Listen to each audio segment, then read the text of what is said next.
Tout un système à Kabola Bilenga Papa Chéri, hein? Kabola Ndi Bilenga Papa Chéri. Kabola Di. Posez la rendez-vous, hein? Bolingango, hein? Bolingango, mais vous ça l'assemblant. Kabola Bilenga. Check, c'est pas pareil. Que Dieu nous garde. BCBG TV. Je suis très honoré. Hein? Voilà, il y a une information à source. Et puis il y a servir d'internaute Niabsonios tout. Au bazota la biso bazana souci. Il y a une information sûre. Il y a un mouvement là bango cher à Papa Chéri Bin Adam Motopamba. Balobi Rio TV Kabola Bilengi. Allez Kabola. Kabola. Kabola Bilenga Papa Chéri Kabola. Kabola. Rio TV Kabola. Kabola. Kabola. Kabola Bilenga Papa Chéri Kabola. Hello, hello, hello. Connectez-vous sur Internet. Abonnez-vous surtout à la chaîne Rio BCBG TV sur YouTube. C'est pas pareil. Vous ne serez pas déçus. Check.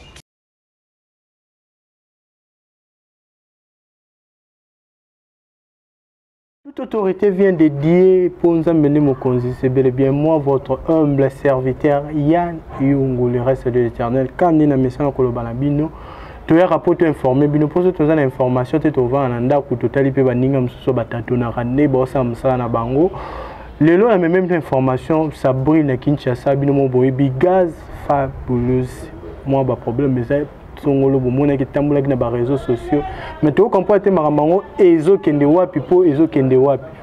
Mais tout ça peut constamment on dirait batu nyonso ba petit nyonso ce non benga ba petit c'est par rapport à ba vie na bango ba jibin piana ba ferego la banane mais c'est comme si bango nyonso ba pesi tendance no wa kende place moko c'est-à-dire ba komi bango nyonso ba petit leader moko boya comme ça effort akanga bango nyonso sika moko to ebite le pourquoi to landa ki biso nyonso ndeko na biso oyo azara libanda mboka nino oyo bato ebele ba yebi.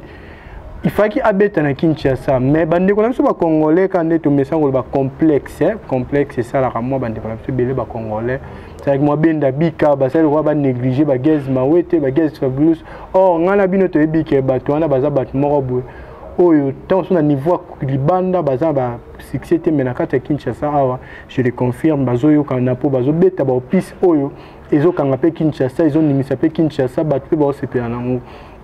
Mais na grande surprise tout le monde a quitté on découvre Nino ayaki mais bah ça là qui le quoi là-bas commissaire ba négliger le roi ba saboter ba musicien puis c'est que moi bien été ba musicien monsieur so abiso ba congolais ba supporter qui net gaz mawete a supporter qui na yango supporter qui une humiliation ana malgré ba ça là qui comme ça que le quoi là dit maman boki maman bobi maman matala car mais ba monsieur net ne monsieur gaz fabulous a CP là qui na ngote et ça qui bien été comment biso to ba musicien. Hein, tu as des musiciens, tu as des bateaux, tu as reconnu dans la RDC local là-bas musiciens. Mais boyambi mutu moko autant sur na Kinshasa awa ayebani peta musu mingité na Congo ba yebani mingité na beaucoup ko saboter biso pona ye nde gaz fabulous ça c'est pela quitté benda ki moi polémique par-ci par-là si boina nde to c'est pela ki bino moko boyoka oyo gaz fabulous alobaki et puis na suka tozonga poto clôturer mais na ngi bino mo juger ma bête parce que quelque part azape mutu faut reconnaître ba valeur na et c'est bon reconnaître ba valeur na été eza bongo ma bé pour un artiste congolais aza mutu c'est ça ba congolais donc azo mérité un peu de respect par rapport il y a Ranaye par rapport à Mamnaye ou à Sala Congo pour Togobo et à Terre Sapé Moussala qui toque on a 4 ya Congo RDC Kinshasa et on a tout ça ming conseil na ba producteur ba manager au bobeng ça rabat tout temps bobeng ça rabat na bino pour ça fort ba o bazalaka awa bozora bango pe valeur moko ba msupe ba lobara ba artiste na biso awa nde ba koma minene trop bakomo benga ye ba charisme osabu ba charisme tika biso to kina biso bato libanda et on bino pe ba gaz fabulous ba gaz mawete pour poser rappeler poli envers bateau bazo benga bino pose à rappeler un respect envers bango so bon monde va comme copier ça moi parti na bato ya libanda c'est parce que bon moi attend sous moi ba défaillant c'est ça ba benga yo boye comme moi ba minene ba charisme or que tango beaucoup à la place wana ezara pour peuple congolais ça la été beaucoup à la place wana mais bino tant beaucoup à la place wana directement comme moi na bateau tala étage matisse yo ba négliger en hauteur na ba relo mo biso ba congolais tozara aux étages au macho comme il golanda kwa les étages en boaki so kitandene tozara na besoin ya ko encadrer étage wana po esunga yo kitali susu besunga pe bandinga msu ba matali susu donc ce n'a pas si conseil na artiste na biso po un mois bino pe bolekisaka au monde pe au komi pe nini boye l'union so ko solata pe plango to bo sanake po yo sa succès wana za po peuple wana bandimi yo donc to bongisa pe ya wana sans plus tarder mon vieux Louison Ombata na kata South Africa c'est que Didier Mpia na tonton Stemaye anasté la madame Fraser mon boss hein anasté la madame Fraser na bossa ni binoté bino so ba obolanda Kevin Makengo manager ya Yann Yungu pour za na poso so la moi conseil manager na ngazara Kevin Makengo donc sans plus tarder toyoka ba propos ndeko na biso par rapport à ce qui s'est passé et puis to juger ceux qui ont raison pas mais na yebité ceux qui naza côté morona bino toyoka nanu et puis to kozonga na sima suivez. Ouais mon frère, bonjour. Naoki, mais non, moi j'étais là, dans la Kiwana. Sauf que si on a détecté en tout cas, il y a un problème d'organisation. L'organisation est bien. Bon, notre audio en tout cas, on a profité de la salon pour tout le monde. Tout la même question, on va comprendre le pourquoi. En fait, les gens doivent comprendre que, à part le fait que Lukambo, tu as fait battre, tu as un poste à honneur. Au-delà de tu as battu, tu as artiste, il faut qu'on honorer. On a côté nous avons beaucoup en ligne, il y a production parce qu'on a des producteurs mais malin mais trop ça bien sous ma casse. Donc je suis un artiste et producteur. Naebi moi ba notion Mickey honneur et artiste. Un artiste so bengisi. Pour un artiste je suis au PC na bon côté mais honneur au PC c'est en sorte que et PC sous pour ça prochainement. Vous comprenez? L'organisation n'était pas du tout bonne. Ouais, j'arrive. L'organisation n'était pas du tout bonne. Déjà, le jour, il y a presque tout que je n'étais pas à Kin. Je suis revenu au pays, quand on a un concert, on a 6 coups de mon salade. Je suis rentré pour jouer à ce concert. Donc, il y avait déjà respect à contrat. La Comic Kin, je pense, je ne sais pas si ils sont mercredi, mardi ou mercredi, en Bossa Nouké. Le carnaval, déjà, ils ont un contrat. Le carnaval, ils ont un contrat. Je suis arrivé, membre de mon organisation, en tout cas, tu as d'abord bon retour, tout ça là, tu as contraté, il y a carnaval, mais par rapport entre nous, qu'on se dise, moi, je suis Nino, il y a par rapport à Bino. Alors, tu as posté na quelques frères Moussous Boya pour ma force de bosser carnaval quand même pas sentir que le Congo pendant na wango mabani. Merci bon bon. Dès que ça contrat déjà on a battu na bimana parce que je suis un artiste na manga mo j'ai toute une équipe. Ko bimana bango ils arambon. Bata sécurité à chaque fois surtout bimi je paye pour na ba sortir wana. Donc ceux qui sont à la mesure à supporter charge wana, j'ai pas de problème, je peux me sacrifier pour. Un jour peut-être dans la France, ceux qui nous ont yambinga payer ça la bien. D'accord. Bandimi qu'on doit charger. J'ai appelé mon équipe à tout Kokoma sur place. On me dit que non, c'est bien, mais soit tu es à la parking, il y a hôtel place nous a logé pour ne pas faire la pub à hôtel en haut. Place à loger. Soit tu es en cortège, ça dépend de vos mondes. Si bango est en cortège, il n'y a pas de problème. Donc chaque artiste a le droit à la voiture pour na carnaval. Après quelques minutes, par rapport à moi, image pour la communication, tout ça là, tout qui déplace tout ça là, moi photo, tout ça là, moi vidéo. Il y a une vidéo qui circule là. Il y a une vidéo circulée. Non, c'est mon frère, il n'y a rien. Déjà, Liban avant de côté à place, ya topesana déjà mbote topesani mbote ya mwana mai ndeza zarara sotant ba bengi soto kota na kati gani bakari landa marati moi j'étais un peu derrière ya qui na carbe qui pemé la porte du coup akiti monta liboso koti et quand biso to landina il y avait moi et puis Mélissa derrière moi to koti wana bu topesana déjà mbote libanda même si c'est un scénario en automne bandela mbote moi c'était un bal tonde non to telemi bakanga photo nde balobaki photo moi vidéo ndeza la pour nos communication na bango to vide to bandi ko bima tozo bima en tout cas eloko nazo déplorer mingi eza complexe oyo ba organisateur bazalango so artiste auti di banda. Mon frère, je te dis sincèrement, promotion basali ni non so basali yango atam so ngai na kisasa on a retenu sa stade de martyr. Vous comprenez?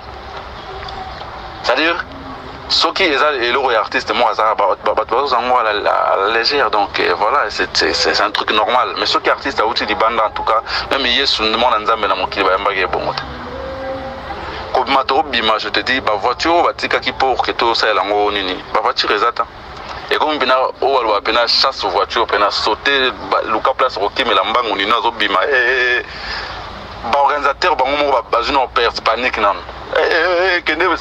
artiste Gaz m'a essayé de retrouver dans la voiture des caméramans. Je sais pas comment il a fait. Et moi, ce genre de trucs, ça passe pas chez moi. Je sais pas comment il a fait. Et moi, ce genre de trucs, ça passe pas chez moi. La télé place mon corps pendant une ou deux minutes maximum. Non, en tout cas, je peux pas. Genre, on a non. J'ai appelé mon chauffeur à Yeti place en Zalaki. En tout cas, 10 mètres, 10 mètres en place Zalaki. Je suis rentré chez moi.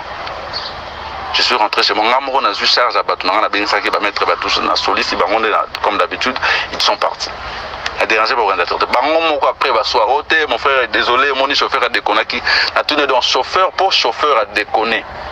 De l'orage chauffeur a déconné, chose qu'on a véhiculé, j'allais sortir dans la ville où on a place hôtel où on est qui permet na Pullman, na boulevard pour na taxi, na zone à parler. L'explication est belle. J'ai laissé tomber. Le lendemain jour, il y a concert. On m'a dit, il y a qu'à pour notre micro, on a tout ni bango. On a un micro privé, micro personnel, micro, nous sommes en train de monter. Je vois qui, c'est-à-dire Natini membre de mon équipe a commis des équipes à se rassurer que le micro n'a pas été au salle à jouer en haut, puis voilà. Va répondre en attendant. Si jour il y a concert et je suis parti. Coco m'a retrouvé à la porte, frère. J'ai fait plus de 40 minutes de bosso à la porte. La carte Yangouma, bozela, 40 minutes de bosso à la porte à chaque nanenga sima. 40 minutes. Zéla. Tellement que l'équipe, tous les mois, on avait 2 voitures. Voiture, il y a Liboso, il y a mettre tout ça, il y a Liboso, il y a qui Nassim. Habiter et artiste côté, il y a mettre na DJ, tout ça dans mon équipe, base l'artiste à côté. Ce qui ne se fait jamais. L'artiste soit à côté d'une équipe. Donc, on a la côté à chaque sans sécurité. S'il vous plaît, la côté à chaque sans sécurité. Après plus de 30 minutes, c'est-à-dire que la voiture wana libanda ya shark. Bando ko tabango moko. Nani kombo nini akoti bango moko. Tant bakoti, bon, c'est pas grave, j'ai commencé à comprendre bon, talara biga Congo tout ça là, le musuto tika ngwe le kanango yakin. Et si dit un gars a beau courage, azo ko yebisa ngono. Ndenge za bo podium oya munene, eza provi pona nino. Bino bokobeta na podium oya muke. Podium muke ba jeune talent bazobeta. Ainsi bango podium wana déjà na kata contrat eza mentionné que tokobeta sur un même podium na nino. Fali pour pas que tout muta l'équipe biso tourner toza m'a invité sur ce même podium. Tobeti na place moko. Et puis, quand on a côté, on a déjà un contrat, il a qui mentionné que il y a un attente, aux alawana, des artistes à côté, mon rafraîchissement des alara, tout ça là au pays normal, tant qu'on bien au Mathieu Betty. Ils allaient quitter. On a fandi na kata car. Ce que car qui climatisé, on a tokaloa en bois. On a fandi na kata car pendant plus de 2 heures du temps, 2 ou 3 heures. On a fandi na kata car. te bazo yebisanga ono faut mettre na podium mwana muke. C'est bon déjà mambu oh to yokana ki ebele bo salite. Et puis na podium mwana muke ngana matate soit na mati awa soit na zongi pale. C'est-à-dire comment oyo ngana na depuis le début de ma carrière ils allaient respecter et refaire respecter les rappeurs congolais. Généralement artistes urbains congolais. Si vous avez un maï mususu bazana soif wana ya kobeta voilà ba mona kingana nino non moi je suis pas complexé moi nayebi que déjà écoute numéro 1 ya rap français kombo na Bouba même ba oui bato ba kufa ba yebi que na tito kufi bwe na mokili to tiki Bouba numéro 1 ya rap français numéro 1 ya rap congolais kombo na Gaz Fabulous na ba oui ba yebi que tinde to daye bwe na mokili to tiki Gaz Fabulous numéro 1 ya rap à Congo. Vous comprenez? C'est-à-dire mon toi ko intimider ngate. Et ça, Nino n'a pas la même popularité que Ngana Kin. La même popularité, j'allais dire. Que Ngana Kata Kin. Non. Ngana n'a pas popularité, moi, en France. Et puis, on est en France, t'es à Kin. Donc, je suis plus star que lui. Ça va même Nino attend à marcher à liberté, soit na victoire, voilà. Sans cache-nez, face normale, lunettes, t'es à l'équipe, on les appelle comme tout le monde à l'équipe, à l'équipe, à super transport, à taxi, sur moto, à l'équipe. Mais là, on a un problème. Il y a un problème sérieux. Nangana batuto bazolanda o baza mité mwala baza concernant mamnazo ba yebi vérité wa.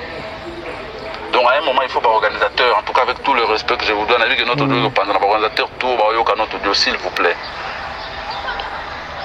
Tout ce cas complexe. Artiste et attaque artiste. Dans le bon on dit mon liboso carrière UPA il y a pas de grands artistes avec de grands œuvres. Artiste et toi on mérite honneur. S'il y a des autres artistes qui sont un genre voilà et qui ne chez moi ça passe pas. Je préfère que tu n'as pas un bon na quoi il s'abende la combat ou va vendre bunda kala va venir biso Lexus légal va bunder les combats où il y a rappeur congolais à la valeur va venir biso Marshall Dixon va bunder les combats au bitumba va venir biso des boules bindi va poison mon bout va causer va tout belé va mon angante voilà na ochaka. Donc merci beaucoup donc Toyoki Nengenini, Gaz Fabulous, c'est plaindre, Toyoki Nengenini faso, à le bel biso, pour nous comprendre que Baza Bato Bazo mérite peu respect dans le Congo par rapport à Mamba Osal. Mon tom, ça Mamba bien dans Congo, il faut qu'on respecte pays. Et ça qui moi bien été binomo boka syndicat salaboy c'est pas bien par rapport à Bato Baza na ba niveau na bango. Yango na bino pe bo pe ça va venir na ba commentaire to ko luka yemoko pour to ça une émission enfin pour comprendre vérité et ça nini et puis beaucoup de questions la bino au besoin on besoin tout tout naïe moto sur la naïe mon Gaz Fabulous quant à moi Yann Young je vous dis merci na ba s'abonner à la chaîne abiso pour vous tirer jamais aux ala décibo ça sera toujours aimer liker la vidéo na biso commenter pour vous tirer jamais aux ala déci un grand merci à mon vieux Luzon Batanakata South Africa Second Hand Shop grand merci na Didier puis à tonton c'était Inji Soukari mon vieux Roger le combattant Roger ML Dada Kanda Kevin Makengo manager donc merci beaucoup na DJ qui est derrière la caméra merci quant à moi Nabi une union ça besoin pour s'aboyer baba information to peut vous soutenir vous ça là oyo vous la fête mariage to le ronini contacter ka numéro za wana okozwa ngamoko ya nyungu to okozwa patron ya chaîne oyo beaucoup zala jamais dessus donc quant à moi je vous dis merci et on se revoit au prochain numéro bisous bye.